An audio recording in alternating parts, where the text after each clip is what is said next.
আমরা 2018-19 অর্থবর্ষ থেকে 2024-25 অর্থবর্ষ জানুয়ারি মাস পর্যন্ত মোট 16,451 জনকে রাজ্য সরকারের বিভিন্ন দপ্তরে আমাদের সরকার নিয়োগ করেছে। গোটা রাজ্যের সরকার যেভাবে চলছে আমরা অত্যন্ত আনন্দিত, খুশি। আমাদের বক্তব্য হচ্ছে যে বছরে 50,000 চাকরি দেওয়ার কথা প্রতিশ্রুতি দিয়ে সরকারের ক্ষমতায় এসেছিল বিজেপি। বছরে 50,000 তো দূর, 7 বছর পর বিজেপি তার যুব মোর্চাকে দিয়ে প্রেস মিট করিয়ে বলছেন 16-17,000। প্রথমত তার উত্তর আগে দেখবেন যুব মোর্চার ডিমান্ড কোথায়, যে বিজেপি যে প্রতিশ্রুতি দিয়েছিল বছরে 50,000, সেই 50,000-এ তো 7 বছরে 3.5 লাখ চাকরি হওয়ার কথা ছিল। কোন মুখে যুব মোর্চা মাত্র 17,000 সরকারি চাকরির কথা এই 7 বছর পর বলছেন? আমি বলছি এই বুঝি যুব মোর্চা, তার মিনিমাম মেরুদণ্ড নেই একটা অর্গানাইজেশনের, যুবদের নিয়ে সংগঠন বলছেন 50,000-এর জায়গায় 3.5 লক্ষ হওয়ার কথা, এখানে 16-17,000 ঘোষণা দিচ্ছেন প্রেস মিট দেখিয়ে। বামমহলের কথা আবার সঙ্গে বলছেন। আমি বলছেন যুব মোর্চার যে নেতারা, তারা রাজনৈতিকভাবে এতই দেউলিয়া হয়ে গেছেন, তারা এই খবরটা রাখেন না যে 2018 পর থেকে 6 বছর 2024, এই 6 বছরে রাজ্যে 56,000 সরকারি কর্মচারীর সংখ্যা কমেছে।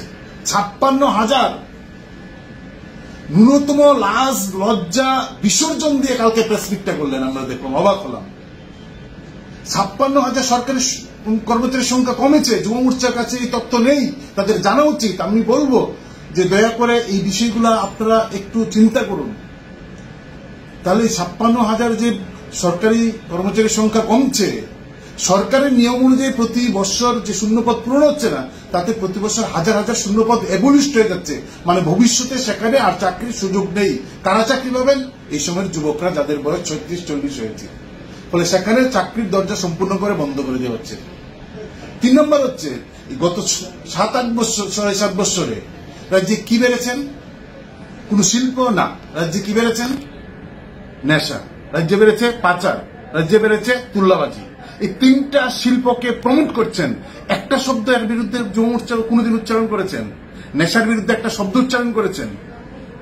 পাচারের বিরুদ্ধে একটা শব্দ উচ্চারণ করেছেন? তুল্লাবাজির বিরুদ্ধে যুব মোর্চা একটা শব্দ উচ্চারণ করেছেন? আমরা প্রতিদিন লড়াই করছি নেশার বিরুদ্ধে, পাচারের বিরুদ্ধে, তুল্লাবাজির বিরুদ্ধে। এবং যাকে দিয়ে আমি অনুরোধ করব, যুব মোর্চার যিনি রাজ্য সভাপতি, তিনি বিশালগড়ের বিধায়ক।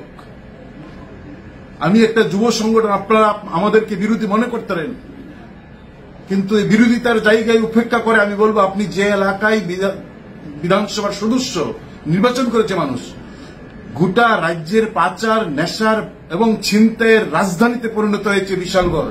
গোটা রাজ্যের কথা না ভেবে প্রথমত বিশালগড়ের কথা ভাবুন। গতকালকে যখন বিজেপি প্রেস মিট করেছে, তখন একটা ডেইলি সন্ধ্যার পত্রিকায় এই ধরনের খবর প্রকাশিত হয়েছে বিশালগড়ের অবস্থা নিয়ে। বলে বিশালগড়ের অবস্থাটা কি? যুব মোর্চার যিনি নেতৃত্ব দিচ্ছেন, বিশালগড়ের খবর রাজ্যের মানুষ জানেন না। এখন দেশের বিভিন্ন ভাবে যারা এই সমস্ত যে ইন্টেলিজেন্সরা এই সমস্ত বিষয় দেখেন, তাদের খাতায় রাজধানী ত্রিপুরার বিশালগড়ের নাম উঠে এসেছে। বলে যারা এটা করেছেন তারা কি অজ্ঞতায় আর কি বুঝে করেছেন আমি জানি না। বলে সবার কাছে অনুরোধ করবো, যুব মোর্চার কাছে অনুরোধ করবো, যদি কোমরে জোর থাকে, যদি মেরুদণ্ড থাকে, রাজনৈতিক সচেতনতা বুথ থাকে, তাহলে এই 50,000 করে বছরে সে চাকরি কোথায় বিজেপিকে জিজ্ঞেস করুক যুব মোর্চা। 56,000 সরকারি কর্মচারী সংখ্যা গত 6 বছরে কেন কমেছে, যুব মোর্চাকে বিজেপিকে জিজ্ঞেস করুক, তাদের মুখ্যমন্ত্রীকে। পাচার, তুল্লাবাজি, নেশার কিভাবে গত 7 বছরে বেড়েছেন, তা কেন নিম্নমুখী হচ্ছে না, ঊর্ধ্বগতিতে হচ্ছে, তা আগে জিজ্ঞেস করুক, তারপর ডিওএফ এর কথার উত্তর দেব। এই আহ্বানটা আমি যুব মোর্চার কাছে রাখছি।